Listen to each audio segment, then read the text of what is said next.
Hello and welcome back to Read Aloud 3 and the reading through of the first book of Samuel.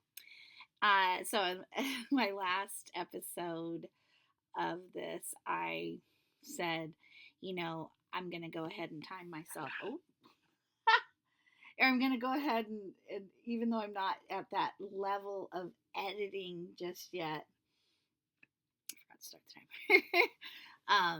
That I want to at least get to where I'm not cutting the videos off at the end, because I was saying, I figured at first with those who are following, it kind of may even be motivating to like pick up right where you left off.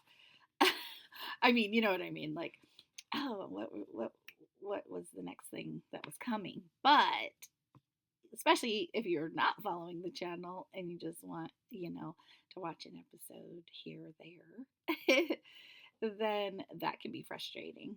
But I think in general, it's frustrating to have a thought cut off and not completed. And, where I always give sort of a welcome and a greeting, it's nice to do it on both ends, bookend it. So, I left off reading on part A or part 1 of this chapter. Okay. When the Philistines heard that Israel had assembled at Mizpah, the rulers of the Philistines came up to attack them. When the Israelites heard of it, oh, yeah, I can skip this part. Go back to my last video because I forgot. I read about 2 more verses. And Samuel did cry out on their behalf as they asked the Lord in that next section. So, verse 10, while Samuel was sacrificing the burnt offering, the Philistines drew near to engage in battle. But that day the Lord thundered with loud thunder against the Philistines and threw them into such a panic that they were routed before the Israelites. And I wonder what that means exactly. There's no reference, though. I think we can kind of gather. The men of Israel rushed out of Mizpah and pursued the Philistines, slaughtering them along the way to a point below Beth-kar. Then Samuel took a stone and set it up between Mizpah and Shen. He named it Ebenezer, and there is a reference for that. Ebenezer means stone of help, saying, thus far the Lord has helped us. So the Philistines were subdued, and they stopped invading Israel's territory throughout Samuel's lifetime.